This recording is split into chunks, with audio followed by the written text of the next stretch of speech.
Nous entamons notre premier sujet du jour.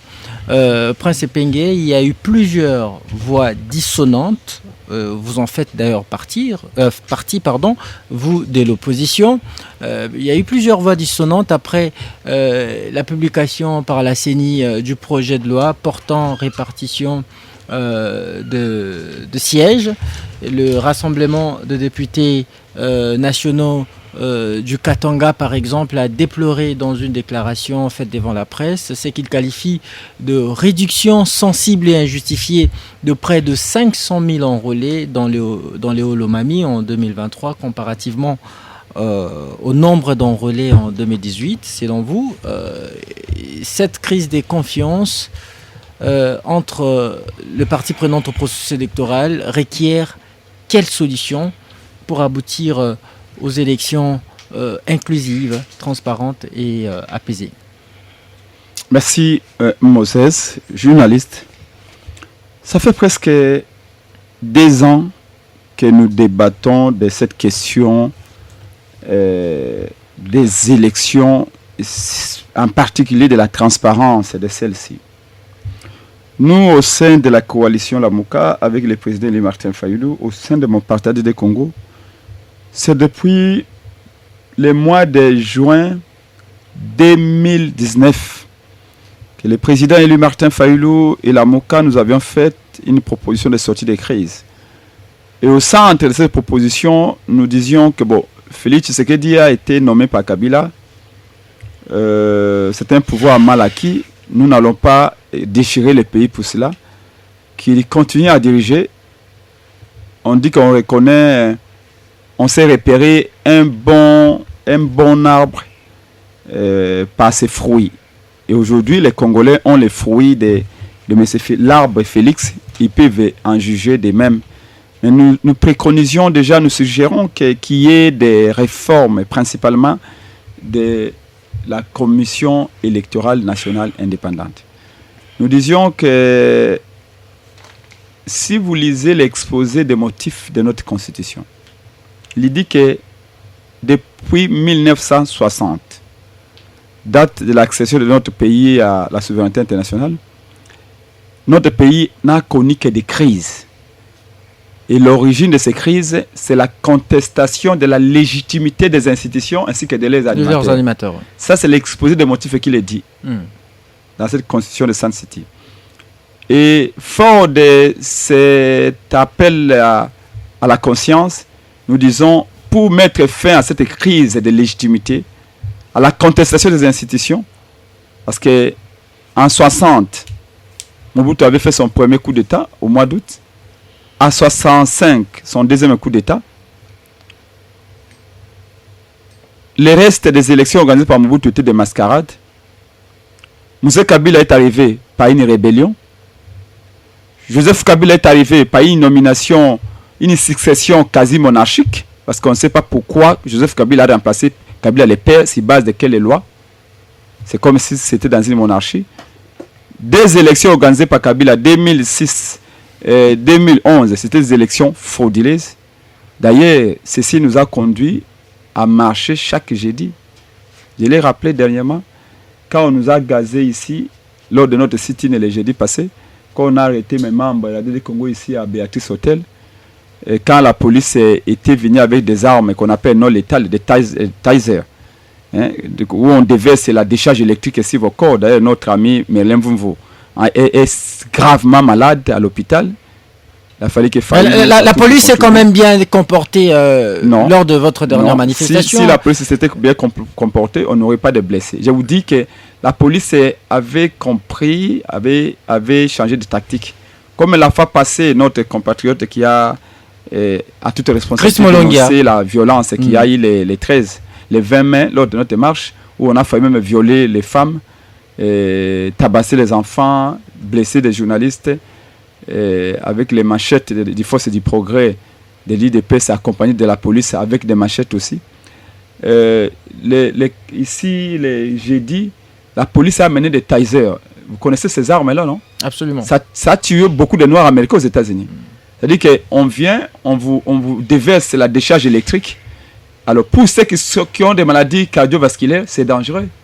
Aux États-Unis, il y a des dizaines de Noirs qui sont morts à cause de Taser. Parce qu'ils n'ont pas voulu que les médias soient alertés.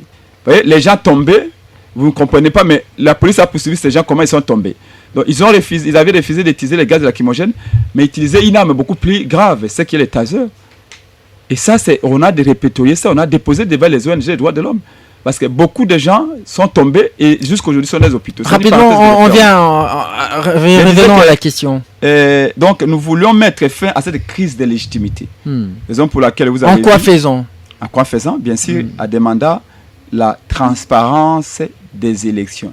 La légitimité, au sens large, c'est l'acceptation. L'approbation qu'un peuple donne à une institution, à un pouvoir qui est censé travailler pour son compte. C'est comme ça qu'on dit tout pouvoir qui cesse de travailler pour l'intérêt du peuple cesse d'être légitime. Un président peut avoir un pouvoir légitimement par le peuple. Mais au fur de sa gestion, le pouvoir peut cesser d'être légitime parce que le peuple ne la valise plus, ne l'accepte plus. Et c'est pourquoi vous avez vu les jeudis, nous sommes sortis, on a tabassé certains, on a arrêté certains pour dire ce n'est pas la guerre que nous voulons. Est-ce qu'il y aura manifestation ce jeudi-ci? Il y en aura encore à la fin, j'ai déjà prévu ça parce qu'on a eu des urgences.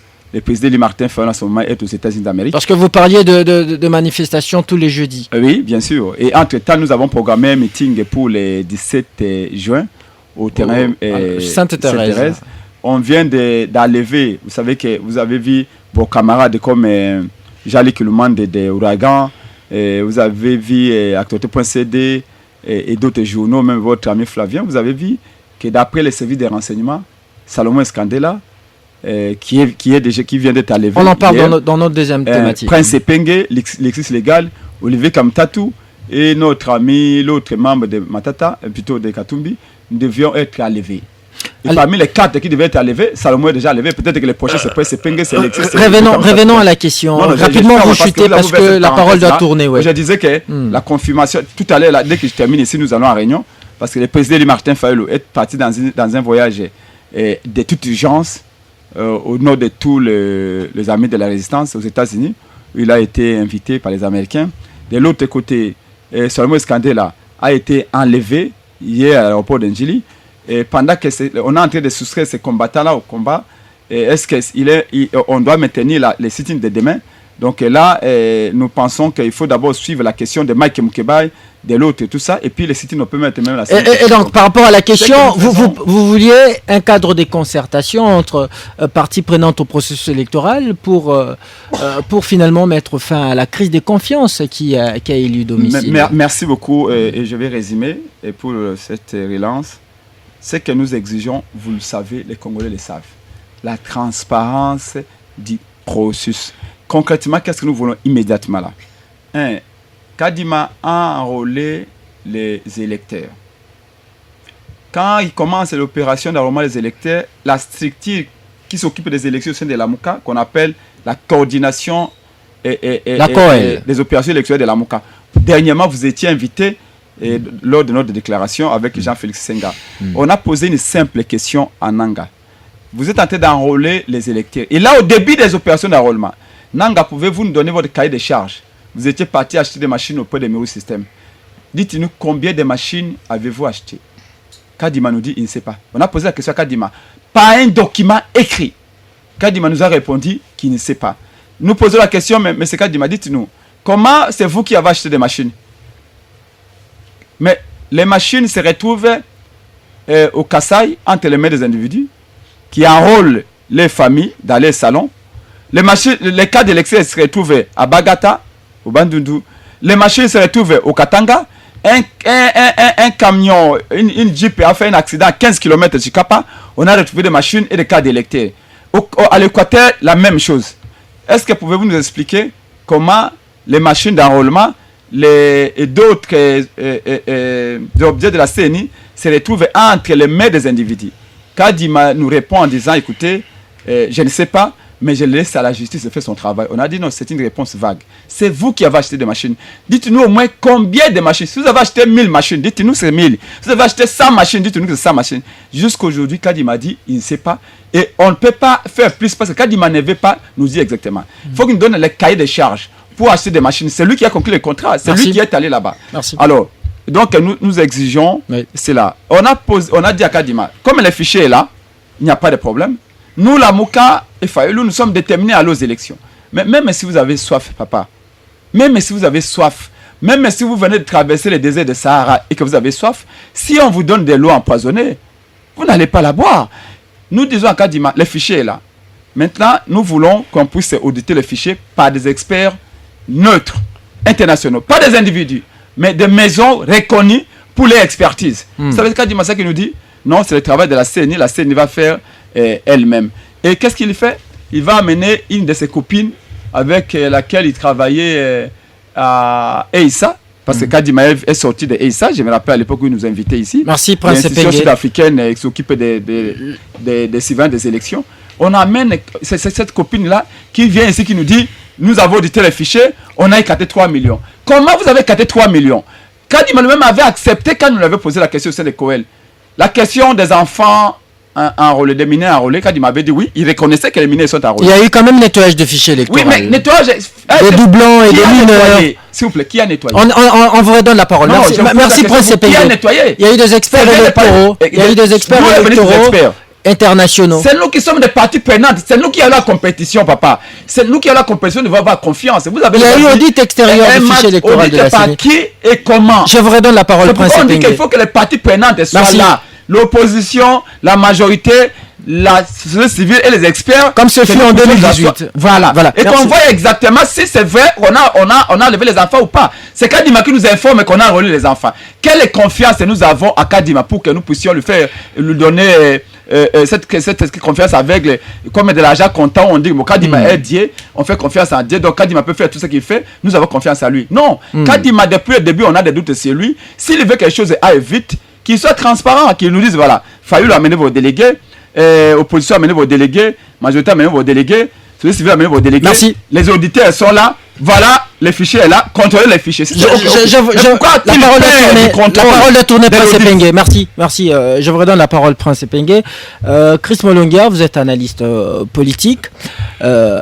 Dites-nous un peu, cette crise de confiance laisse entrevoir qu'il y aura sûrement contestation des résultats après, je dis en décembre 2020, d'ici là. Et ne va-t-on pas là sombrer dans le chaos peut-être? Merci beaucoup pour la question. J'aimerais un tout petit peu rebondir sur le propos de mon aîné, Monsieur Prince Pengue, pour qui j'ai beaucoup d'estime et je suis heureux de partager le même plateau que lui. Voilà, il ressort clairement de faits actuels que le processus électoral ne va pas sur de bonnes bases. Déjà, le projet de loi sur la répartition des sièges est basé sur un fichier électoral faussé. Bon, je m'argumente. Qui ne fait pas l'unanimité. Bon, moi je dirais plutôt... On peut dire qu'il ne fait pas l'unanimité. Moi je dirais plutôt faussé. Puisque là, dans ce fichier électoral, on reprend des électeurs de toute la République démocratique du Congo, alors que c'est qu'on omet de dire au peuple congolais qu'il y a certaines parties du pays qui ont été exclues pour des prétextes de sécurité. Il y a notamment le Rutshuru, il y a notamment les Massissi. Mais on a ces fichiers électoraux. Rutshuru, Massissi, Kwamut, c'est pour des raisons de sécurité. Niragongo également. Non, pas Munagana, c'est je crois dans le Rutshuru. Moi je pense que tous les événements qui ont précédé l'élaboration de ces fichiers électoraux doivent être remis en question en partant des opérations d'identification et d'enrôlement des électeurs. Il y a pas mal d'irrégularités qu'il faut soulever là-bas. Donc il y a la mauvaise qualité des cartes d'électeurs, les gens se sont enrôlés dans des conditions très très douteuses. On ne peut pas faire foi à ces fichiers électoraux qui débouchent sur la répartition des sièges. Et l'aîné Prince Pengue l'a si bien expliqué.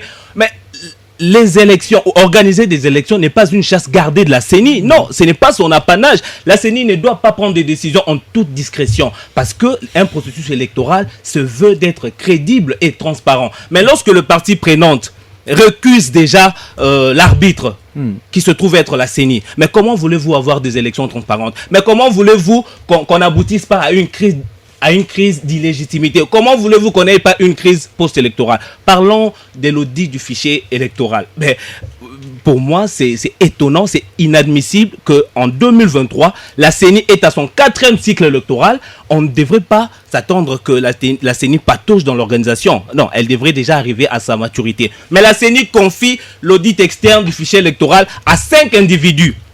À 5 individus pour un délai de 5 jours. Ben, je ne suis pas le seul à dire que ces délais-là étaient irréalistes. Heureusement, l'opération... Ces délais-là étaient irréalistes. Mais comment voulez-vous que pour un fichier électoral qui contient 49 millions, déjà à l'avance, les nombres d'enrôlés c'était 49, on a atterri à 47, mais 47 millions d'électeurs, mais vous voulez auditer ces fichiers-là en 5 jours seulement. Non, mais c'est pour cette raison que l'OIF a décliné ce temps. Mais l'OIF, qui est une organisation sérieuse, pleine de ressources, estime qu'elle ne peut pas auditer un fichier électoral en 5 jours, mais 5 individus qui sont des superman pensent qu'ils peuvent bien réaliser ce travail en 5 jours. Mais ces experts l'ont dit, cette mission d'audit s'est bien déroulée, il n'y a pas eu de couac. Contrairement à ceux qui pensaient justement c'est irréaliste. Bon, je me permets d'emprunter le propos de l'ancien président de la CENI. Il a dit que c'est le comble de la farce. Parce que lui, il est expert, hein, lui, il est expert. Et puis, j'aimerais également soulever un autre point. La chef de la mission, Madame Jeannette Love, qui a dirigé la mission d'audit.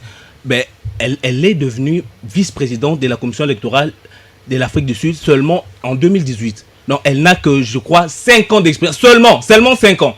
Ben, je ne crois pas qu'elle puisse faire unanimité sur la scène politique en matière électorale. Non, pas du tout. Seulement 5 ans. Et puis, elle dit que on n'a pas besoin de beaucoup de temps, parce que si on nous avait donné plus de temps, nous serions endormis. On a juste besoin de résultats. Mais dans le processus électoral, la question la plus importante, c'est la confiance. Dès lors que les parties prenantes ne sont pas d'accord, les résultats seront contestés. Et nous sommes fatigués d'avoir des processus électoraux dont les résultats sont toujours contestés, et ça met en mal notre démocratie et même l'image que nous vendons du pays.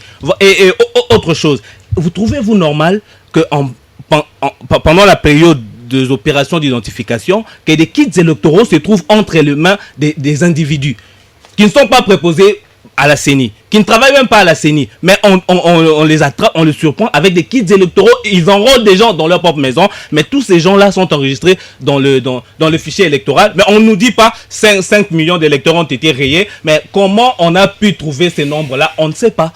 Ben, c'est une affaire de la CENI, c'est une affaire des 5 experts qui ont été logés, ils ont voyagé, ils sont arrivés ici à Kinshasa sous les frais de la CENI. Ben, il se pose une question d'impartialité. Mais Chris Molongia, si la CENI doit nécessairement tenir compte de toutes ces récriminations, est-ce que cela ne va pas faire obstruction au processus électoral qui reste irréversible? La CENI est engagée sur le chemin des non-retour. Elle ne fera pas sans nul doute marche en arrière.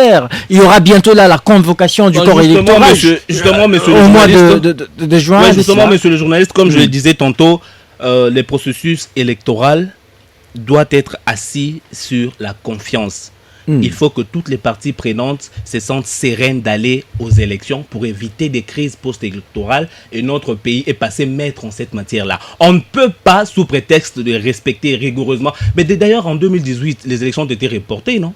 Mais ce ne serait pas les ciels qui tomberaient sur la terre. Mais en fait, moi je pense que la CENI agit dans la précipitation, et les actes qu'elle pose les démontrent à suffisance. On ne peut pas aller aux élections précipitamment parce que les conséquences seront fâcheuses. Moi, je ne crois pas que la CENI ou M. Kadima a raison de faire auditer les fichiers électoraux en 5 jours seulement pour tenir les délais du calendrier électoral. Le calendrier électoral est une œuvre humaine. Donc, une œuvre humaine n'est pas exempte d'imperfection. Donc, moi, je pense que le plus important, la priorité de la CENI aurait été de mettre toutes les parties prenantes en confiance. On a dit tantôt ici, on pose des questions à la CENI, des questions fondamentales sur le processus électoral. La CENI préfère les ignorer. Non.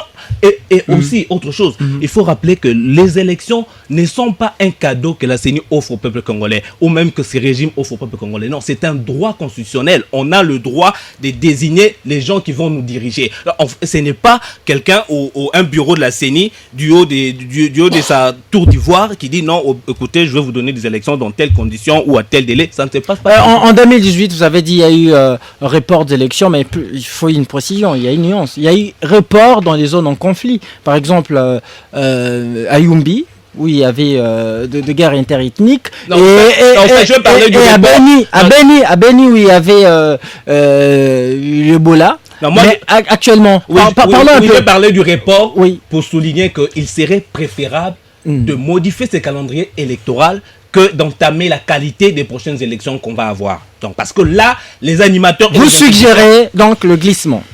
Non, j'ai dit ceci. Mais report rime avec le glissement, n'est-ce pas? Non, j'ai dit parce que les élections ne seront pas organisées dans le délai. Non, les délais décidés par la CENI de manière tout à fait arbitraire et cavalière pour les opérations d'enrôlement et d'identification n'ont pas été réalistes. Et puis ces délais-là, tels que les choses se sont passées, risquent de porter un sacré coup à la qualité des élections que nous allons avoir. Christian. Et les conséquences fâcheuses là, ce n'est pas ce que le peuple congolais attend. Merci Chris Molongia. Je rappelle que vous êtes analyste politique.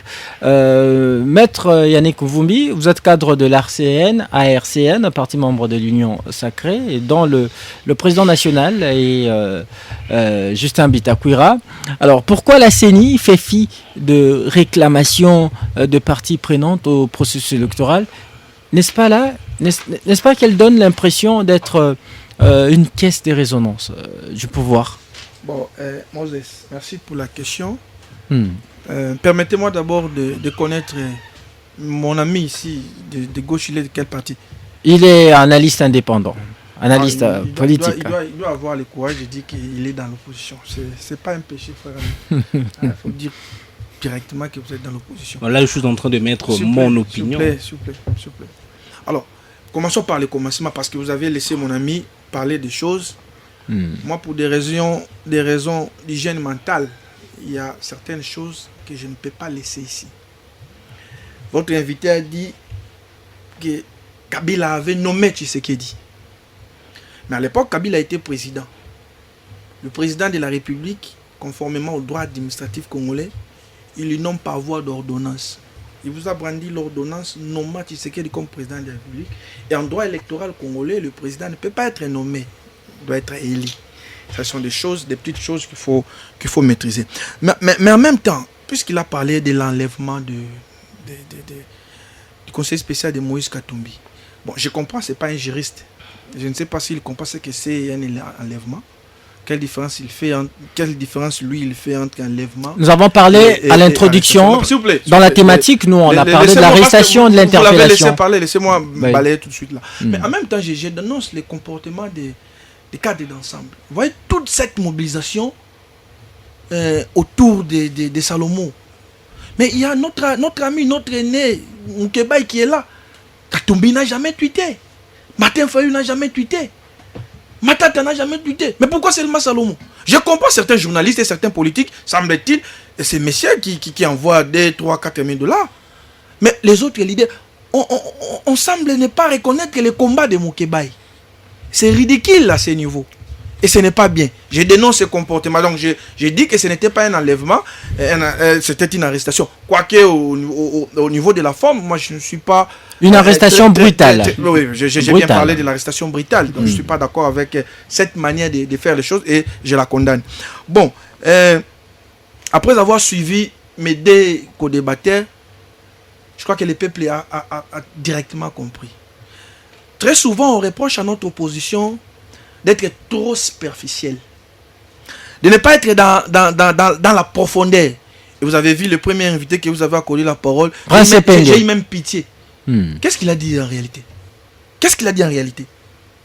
Il dit, bon, on a proposé des réformes, la loi électorale, je ne sais pas s'ils avaient proposé ça où.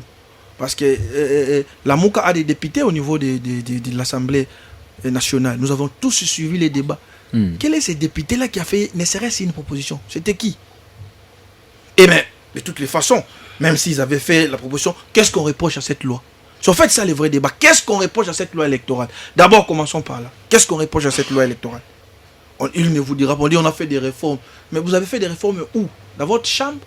Dans votre siège? Et c'est ce que vous appelez réforme? Pourquoi vous ne respectez pas les cadres institutionnels? Il y avait l'Assemblée nationale. Ne serait-ce votre député pouvait dire nous avons proposé ça, ça et ça. Encore faudra-t-il savoir est-ce qu'il est dans la profondeur? Il vient résoudre quel problème cette proposition, c'est cette réforme. Bon, je n'ai pas compris. Il a encore parlé des fichiers. Je crois que c'est là les vrais problèmes, les fichiers électoraux. Parce que mon ami est venu tant soit peu aider son ami de l'opposition qui lui était ailleurs. Il a pris tout le temps, mais il n'a pas parlé du fichier électoral. Nous sommes dans un pays où les gens aiment la facilité dans la réflexion. Ces messieurs ici, en 2017-2018, vous savez ce qu'ils ont dit aux Congolais? La machine à voter était programmée. Vous pouvez aller voter Chadari, et vous pouvez aller voter Fayoulou, vous pouvez aller voter Tshisekedi. On finit, c'est le nom de Chadari qui en sortir. Vous savez vous cela? C'était l'information principale, machine votée, télécommandée, téléguidée. Tout ce que vous faites. C'était une diversion? Laissez-moi y aller. C'était un mensonge. Et on revient encore avec ces mensonges. J'ai entendu mon ami, parce qu'on parle du fichier électoral, il a dit l'OIF, une organisation sérieuse. Cher ami, tu peux me regarder. En 2018, l'OIF a fait un audit du fichier électoral. Est-ce ça empêchait Martin Fayoulou de revendiquer la vérité des îles? Mais de quoi on parle? L'OIF était ici, vous pensez qu'on a exclu l'OIF? Il était ici, l'OIF était ici en 2018. Le travail, vous avez accepté, mais est-ce qu'on avait empêché Martin Fayoulou de revendiquer aujourd'hui la vérité des îles? Est-ce que l'opposition n'a pas crié à la tricherie? En fait, la CENI vous dit, le fichier électoral c'est quoi? C'est le travail de la CENI, le travail de l'enrôlement, la somme de tout ce que la CENI a fait en termes d'enrôlement. C'est ce qu'on appelle fichier électoral. Bon, est-ce qu'il y a des doublons? Est-ce qu'il y a des morts? Est-ce qu'il y a des mineurs? La CENI déjà fait ce qu'on appelle l'audit interne. On a toiletté. Mais pour des raisons de transparence, on vous dit, on fait appel à des experts internationaux. J'ai entendu mon ami dire qu'il fallait recruter un cabinet d'expertise. Mais c'est écrit où? Il y a la loi électorale. C'est écrit où qu'on doit recruter un cabinet d'expertise? C'est écrit où? C'est écrit où? Lorsqu'il aura la parole, qu'il puisse venir nous dire c'est écrit où? Un cabinet d'expertise. C'est comme si on prend des individus, c'est une fraude à la loi. Nous, bon, les gens qui ont audité les fichiers électoraux, c'est là où je dis, les gens aiment la facilité. Les gens qui ont audité les fichiers électoraux vous disent, nous avons enlevé les doublons. Vous qui n'avez jamais audité, vous dites, non, il y en a. Les gens qui ont fait l'enrôlement, vous disent, nous avons 43 millions, 47 millions. Vous n'avez pas fait l'enrôlement, vous dites, non, Kadima est en train de nous mentir. Mais il ment sur base de quoi? Bon, on cite aussi, mon ami a cité les noms, entre guillemets, d'un expert qu'il a se présenté ici. Comment il s'appelle? Corneille Nanga. Monsieur, est-ce que ce monsieur c'est un expert? Ce monsieur c'est un expert. Il a dirigé la CENI. Non, posez seulement la question à mon ami ici. En face de vous. Si lui il accepte que ce monsieur c'est un expert. Vous savez, moi je parle de choses que je maîtrise. Ce monsieur doit apprendre à fermer sa petite bouche. Il n'a aucune personnalité. Non, mais soyez quand même élégant. Laissez-moi y aller. Vous savez, est-ce qu'il peut nous regarder et nous dire en face que Justin Bitakou n'avait pas de gagner les élections à Ouvira? Il peut nous dire ça. On lui dictait des noms. Je sais de quoi je parle. Donc, on doit quand même arrêter de venir nous faire croire ici qu'il était un expert. Un expert, il lui contredit sur Twitter. Un expert vient avec des chiffres. Vous avez lu les tweets, est-ce qu'il y a des chiffres là-bas? J'en ai ici. Mais ça aurait été mieux qu'il puisse venir nous dire, par exemple, la CENI nous a dit, il y avait 47 millions, mais moi, par rapport à mon expérience, par rapport à ce que je sais, par rapport à mes contacts, ce n'était pas 47, c'était 37. Mais il n'a pas dit. Et les débats scientifiques à ce niveau, c'est les chiffres. Les gens qui ont audité les fichiers, ils vous disent, par exemple, nous avons enlevé les doublons, 3 millions, 4 millions par exemple. Vous contestez. Mais vous contestez sur base de quoi? Regardez. Les vrais problèmes ne se situent pas à ce niveau. Regardez la position du FCC. Et au moins, ils sont. Les FCC courant. Permettez-moi je vais revenir à votre question.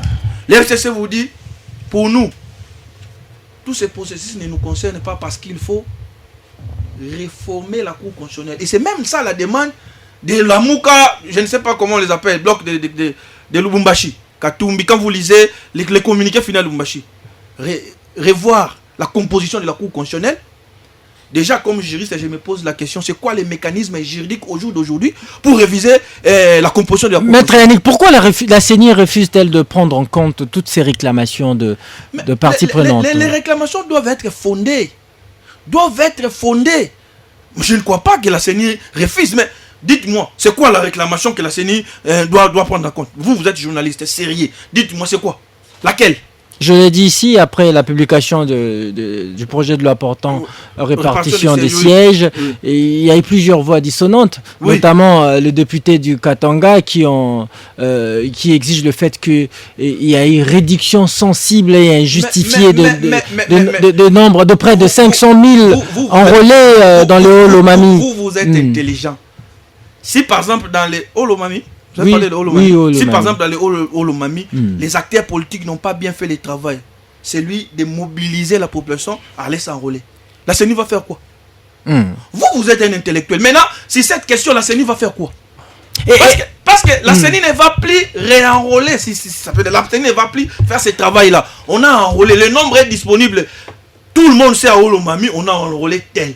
Mais vous dites par exemple, il y a réduction de 500 000. Mais scientifiquement, vous reprochez à la CENI quoi? La CENI n'a pas fait son travail alors que les délais étaient impartis pour tout le monde. Mais la CENI doit quand même être en mesure de mettre en confiance les acteurs ou les parties prenantes. Je vous dis, les acteurs politiques congolais, surtout ceux de l'opposition, les vrais problèmes, c'est ce que mon ami de l'opposition a dit ici, les glissements. On ne vous dira pas comme ça. Quand vous regardez Fayoulou, quand vous regardez Matanta Ponou, personne n'est prêt pour aller aux élections. Le problème ici, c'est les glissements. Mais maintenant, les FCC, selon les informations à ma possession, semblent être prêts, les FCC. Les autres sont en train de tergiverser. Mais ils ne veulent pas aller aux élections maintenant. Pour des raisons peut-être des moyens, pour des raisons peut-être techniques, ça je ne sais pas. Mais pour cheater. Attendez, avant de cheater, je vous pose cette question avant de passer la parole à votre co-débatteur, à Prince Epengue. Avec le refus de députés du FCC de participer à l'examen du projet de loi portant répartition des sièges, on se retrouve pratiquement dans le même schéma que l'UDPS en 2018, qui contestait quasiment tout, si bien qu'elle avait en dernière minute elle avait fini par accepter d'aller aux urnes avec la machine, avec ou sans la machine à voter. Est-ce que Tshisekedi se sert de méthodes que Kabila avait utilisées? Est-ce qu'il se sert de même méthode contre Kabila? Bon, je ne sais pas qu'est-ce que vous voulez dire par là. Lorsque les gens refusent d'aller aux élections, vous faites quoi? Vous les poussez d'aller en force ou comment? Mais moi, j'ai quand même une petite proposition à faire sur cette question. Vous savez, en 2006, nous avions eu des élections très contestées. Très contestées. Et très souvent, l'opposition congolaise est égale à la contestation. Très contestée. Jean-Pierre Bemba a dit, j'ai accepté l'inacceptable. Il y a eu des affrontements violents. Nous avons perdu des grandes personnalités ici, comme des grandes personnes que vous connaissez, par exemple, notre vieux de Lemba Igo Tanzan.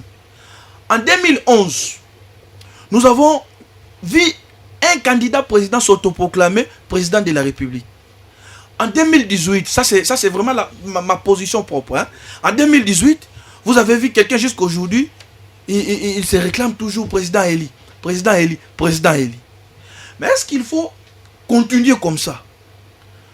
Regardez, pendant la campagne électorale, ce sont des moments où la tension monte. Moi, j'ai fait une proposition. Parce que je sais l'opposition n'a pas d'argument.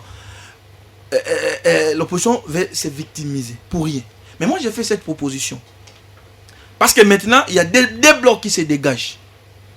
Vous prenez même 5 personnes au niveau de l'Union sacrée. Vous chutez, maître. Oui, je chute. J'ai fait cette proposition. 5 personnes au niveau de l'Union sacrée. 5 personnes au niveau de l'opposition. Autour de la CENI. Un dialogue technique. C'est ma proposition. Un dialogue technique autour de la CENI.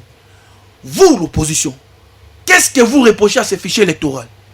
L'opposition commence à dire, et la CENI est là, sont en train de voir. Parce qu'apparemment, les gens ne comprennent pas, ne savent pas ce qu'ils veulent.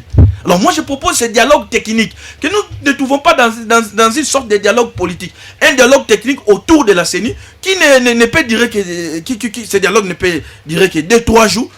Technique vraiment, la CENI, comment la MOUCA peut aussi envoyer ces techniciens. On vous dit par exemple, vous n'avez pas enrôlé tel, avec des éléments comme ça, la CENI pourra nous publier un communiqué. Merci. Pour dire que la MOUCA avait raison. Je sais, au fond, ils n'ont rien.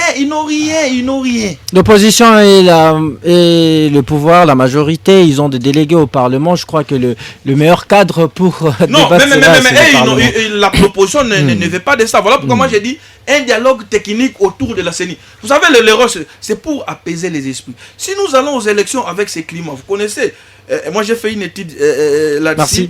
S'il vous plaît, je chute par là, j'ai fait une étude là-dessus. Pendant la RDC, c'est l'un des pays où la campagne électorale est la plus violente. La plus violente.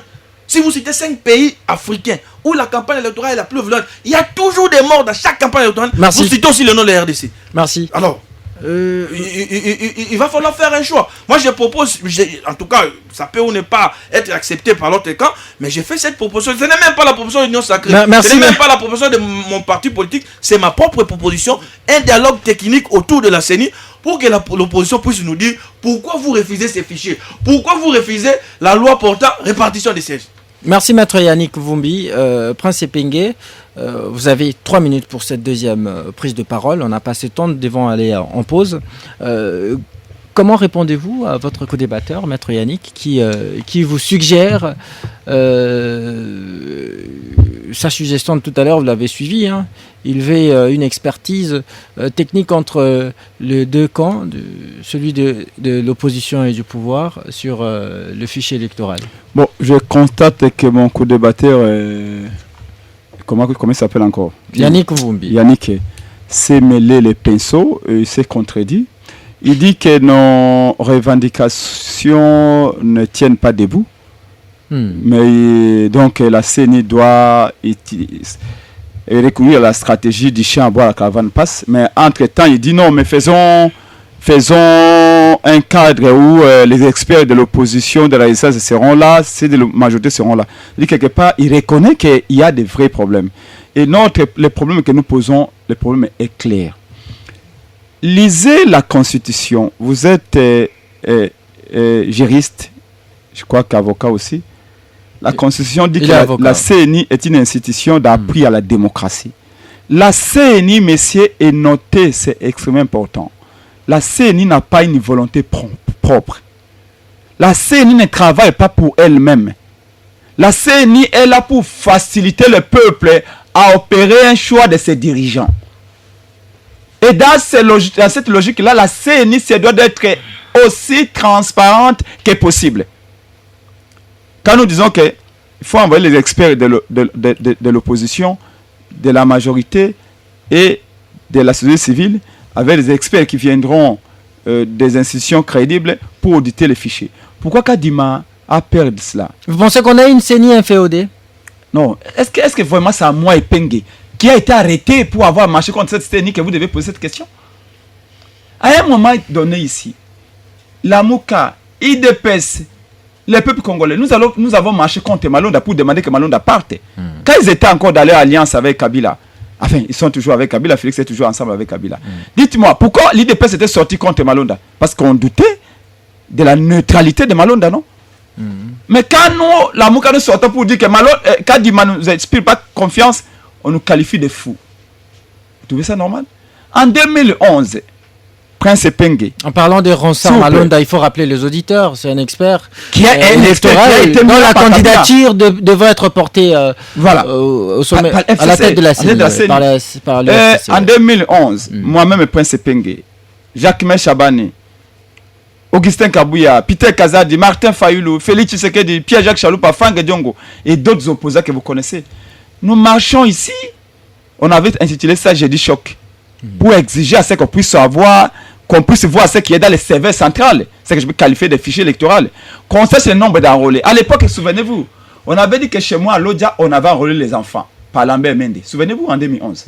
Parce que celui qui ne sait pas d'où il vient ne saura pas où il va. nous à Kinshasa, si Martin Fayulu, Félix Tshisekedi et les autres, nous avions marché.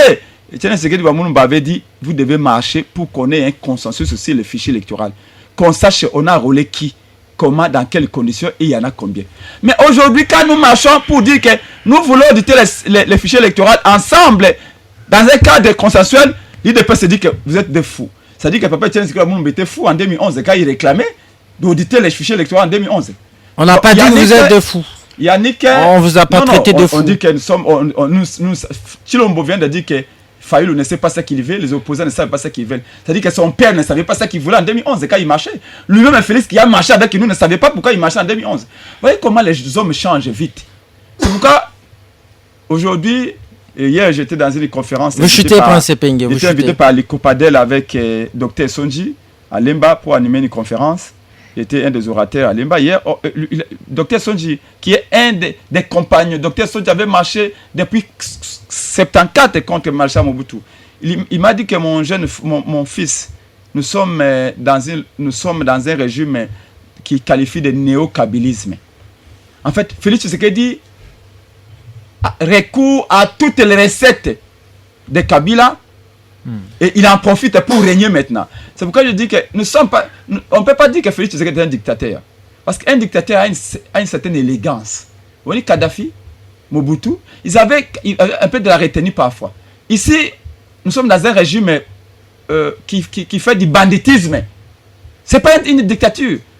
Les dictateurs, c'est qu'on les a connus dans certains pays, sont un peu élégants, se retiennent un peu. Mais là, nous sommes dans un banditisme. Quand un régime donne des machettes à ses membres pour aller charcuter les membres de l'opposition, quand un régime donne des machettes aux policiers pour aller charcuter, saucissonner son propre peuple. Rien n'a démontré cela. C'est du banditisme. Ce sont vos allégations. C'est un État voyou et nous allons les combattre à conséquence. Yannick, je vais aider encore. C'est Yannick, non? Rapidement, vous chutez pédagogiquement. Je vais l'aider pédagogiquement parce qu'il n'était pas dans les combats. Il dit en 2011. En 2011, il n'était pas là, je ne sais pas où il était. Il dit que nous avions dit aux gens que n'allez pas voter. Si vous votez, par exemple, Kabouya, c'est Peng qui va sortir. Non, messieurs, c'est pas ça. Vous êtes juriste, vous êtes censé le savoir. Quand on ne connaît pas, on se tait. En 2018, la loi électorale de 2018 interdisait l'usage ou l'utilisation du vote électronique. Vous avez votre smartphone là, tapez la loi électorale 2011. La loi interdisait qu'on vote électroniquement. C'est pourquoi d'ailleurs, quand les experts sont arrivés, Martin Fayulu avait fait une proposition. Il dit, écoutez, comme les machines qu'on a amenées, il y avait des ports USB, la seule façon de transmettre électroniquement dans ces machines-là les résultats, c'est par les ports USB. Alors, fermons, bouchons ces ports USB-là. Donc, première raison pour laquelle on avait rejeté les machines, y compris avec l'IDPS, c'est que la loi interdisait le vote électronique. Deuxième raison, c'était que pour nous, avec Kadimaka, on avait établi comment et quelles sont les machines achetées. C'était pas prévu qu'on achète ces machines. Je redonne la parole, Prince Epenge. En disant, s'il vous plaît, quand il parle de Salomon Escandela, qu'on l'a pas levé. On en parle dans deuxième thématique. C'est notre deuxième thématique. En tout cas, on va en parler. Il est juriste et avocat, je suis politologue. Pour moi, quand je parle d'enlèvement, c'est un service qui vient vous arrêter. Gardez votre argument pour le deuxième thématique. Nous devons gagner le temps. S'il vous plaît, souffrez que je retire la parole. Quand je prends la parole. Oui, en tout cas, la parole, elle est équitable. Chris Molongia, vous avez remis en cause le fait que la CENI ait reconduit le même nombre de sièges dans le territoire en conflit, le même nombre de sièges qu'en 2018. Alors, que vouliez-vous justement? Voulez-vous que la CENI puisse enrôler des électeurs au moment où il y a l'insécurité qui sévit dans ces zones? Merci beaucoup, monsieur le journaliste. Avant de pouvoir répondre à votre question... Rapidement, vous avez 3 minutes. Qu'il me soit permis de revenir sur l'argument de mon aîné, monsieur Yannick. Maître Yannick. Maître Yannick, que je respecte beaucoup, mais sans contester la pertinence de son raisonnement. Je tiens à relever quand même quelques faiblesses, ou devrais-je dire des points de désaccord.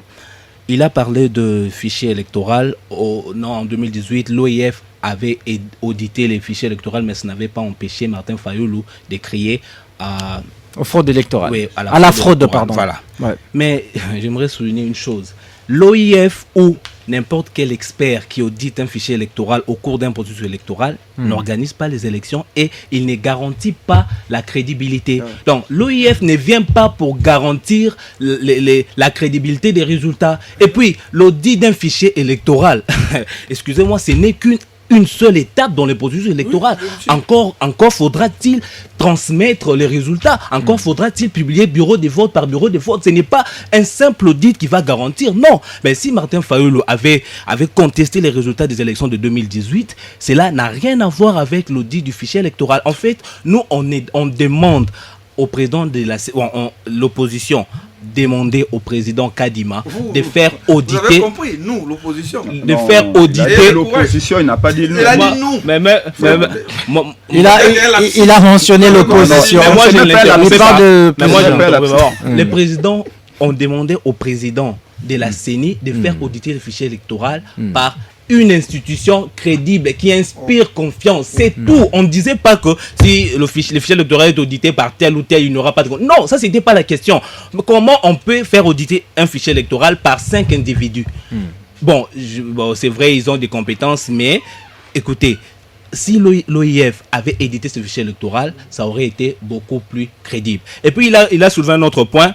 Non, comment vous dites que le fichier électoral est faussé, mais vous n'avancez pas des chiffres. Mais lui-même, il a dit... Rapidement, vous chutez, Chris, la parole de tourner. Nous, on n'a pas eu accès à ces données-là. Par exemple, le nombre d'enrôlés. Ce sont ces experts-là.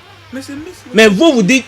Non, laissez-moi terminer, s'il vous plaît. Mais vous dites que dans le fichier électoral, il y a eu autant de nombres. Mais il a opportunément omis d'épingler des questions fondamentales, notamment les kits électoraux trouvés entre les mains des individus. Comment savoir que le nombre d'électeurs repris dans le fichier électoral, il y en a une partie qui ont été enrôlés par des individus qui détenaient les kits électoraux? Non mais Denis Kadima avait martelé dessus.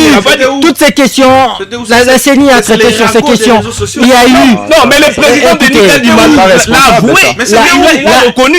Mais là vous n'avez pas l'information. Non là vous n'avez pas l'information. Le président Denis Kadima devant la presse, il a reconnu. Il a même dit que la justice fasse son travail. Mais vous auditez le fichier électoral.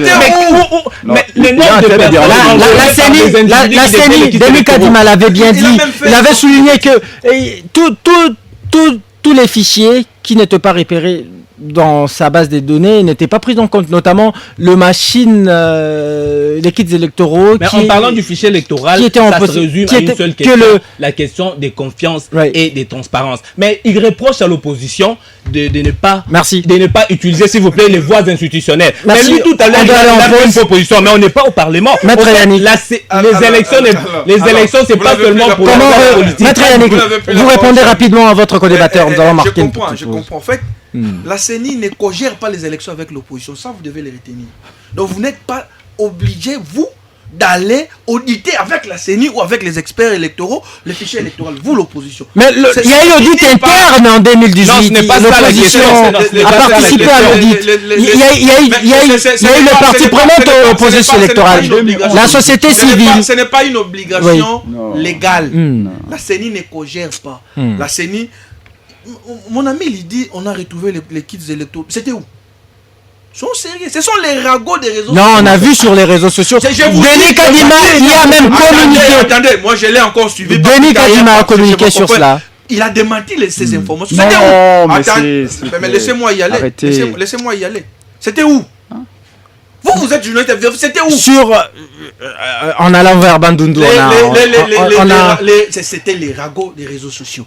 Alors, le président de la CENI l'a avoué, il l'a reconnu, mais ça mon ami revient toujours sur les chiffres.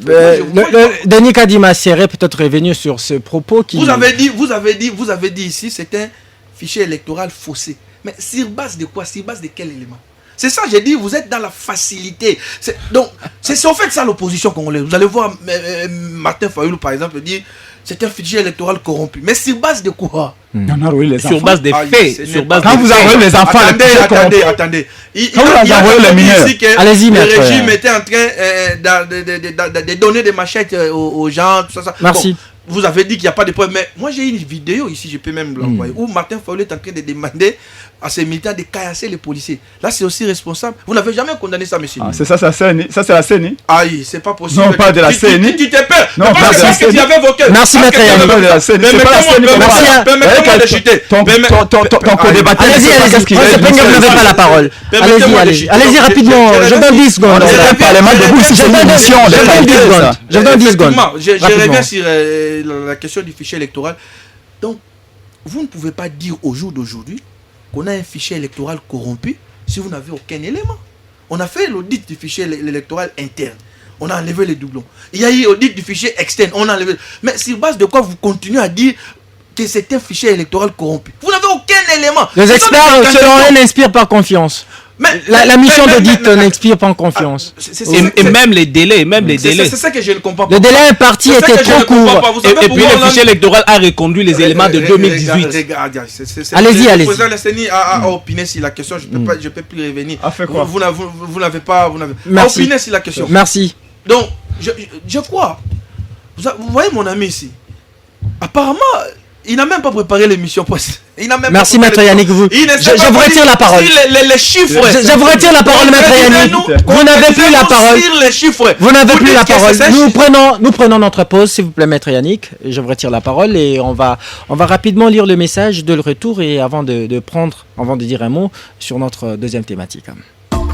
Jusqu'à 17h, on débriefe l'actualité. RTGA. Jusqu'à 17h, on débriefe l'actualité. RTGA.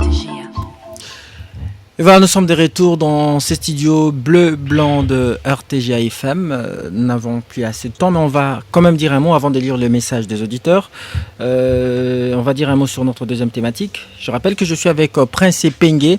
Il est communicateur et cadre de la MOUCA, également président national de l'ADD Congo. Je suis également avec Chris Molongia, qui est un analyste politique, mais aussi avec Maître Yannick Vumbi, cadre et communicateur de RCN, parti membre de l'Union Sacrée. Alors, on en vient maintenant à l'arrestation de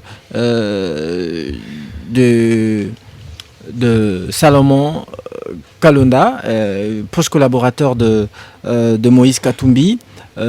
Prince Epenge, vos leaders, les 4 leaders ont dénoncé cela tout à l'heure dans un communiqué.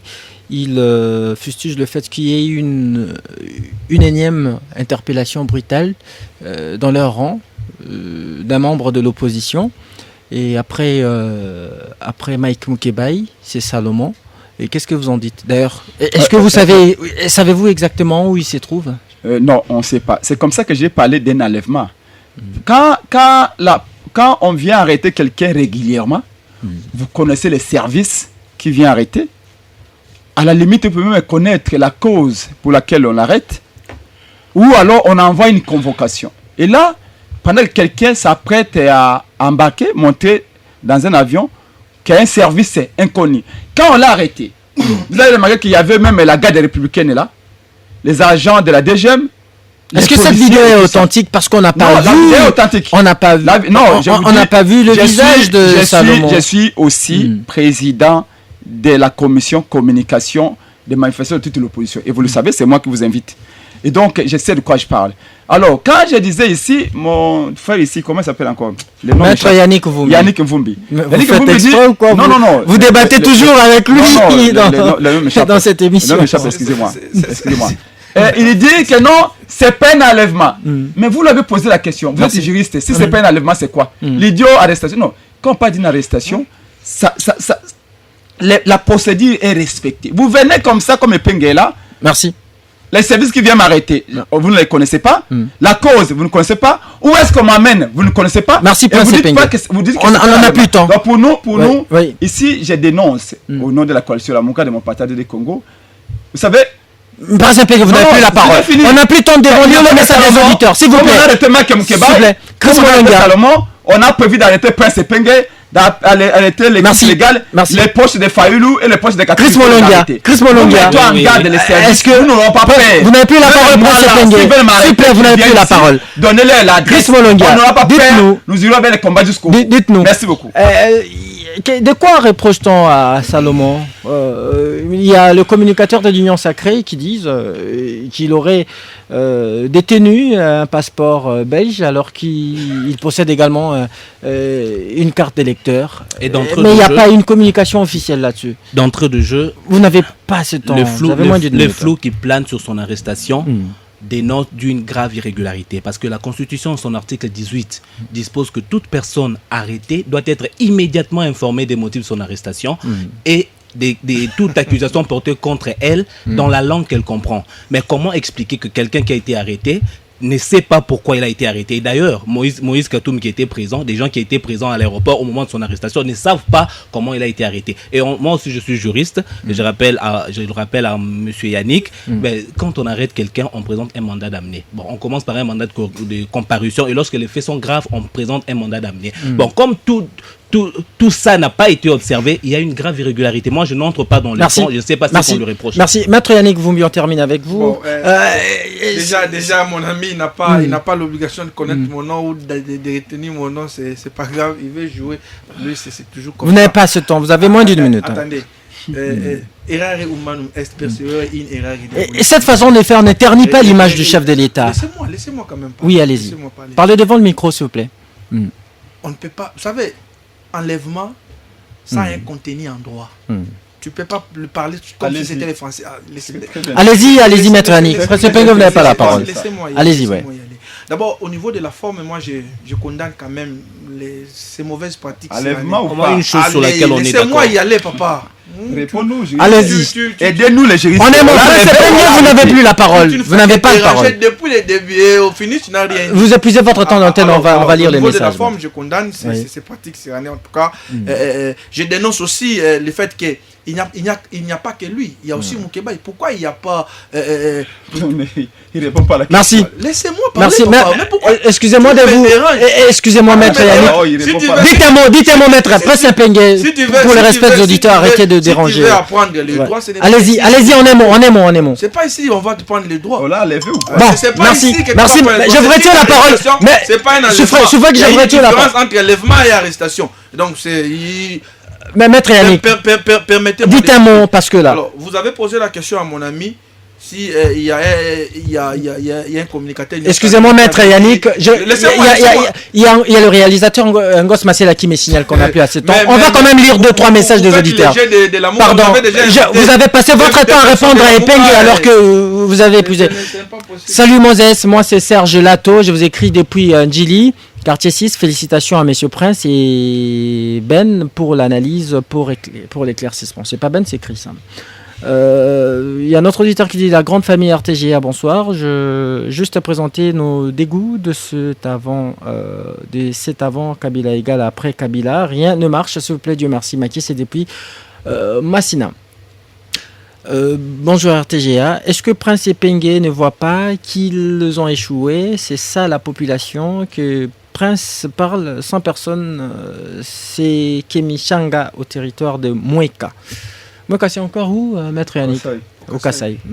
Moses UDPS veut mettre la République encore par terre à nouveau. Le monsieur qui crie pour Kisinso, oui c'est bon, mais avec quelle intention? Derrière tout ça, on connaît ses émotions car il fait partie de l'Union sacrée. Pourquoi sa voix ne pas à écouter même son chef? Courage au président Prince et Pengue qui nous passe son numéro. Fiston depuis Kindu. 081 23 55 500 081 23 55 500, c'est mon numéro WhatsApp. 081 23 55 500. Merci, c'était là le message des Fistons depuis Kindu. On termine avec celui-ci. Pour Prince Epenge, la crise de légitimité des institutions est le fait des acteurs politiques. Or, l'homme est le produit de sa société. Et quelle garantie avons-nous que les acteurs politiques de la Mouka, qui sont issus de la société congolaise, se comportent différemment de leurs prédécesseurs? Voilà, c'était le dernier message. Il y a un afflux de messages. On ne sait pas lire tout le message. Faute de temps, c'est la fin de cette émission qui a été réalisée et mise en onde par Ngos Masela. Merci à vous d'avoir suivi. Restez avec nous sur RTGA FM et bonne condition d'écoute. À très vite. Jusqu'à 17h, on débriefe l'actualité. RTGA.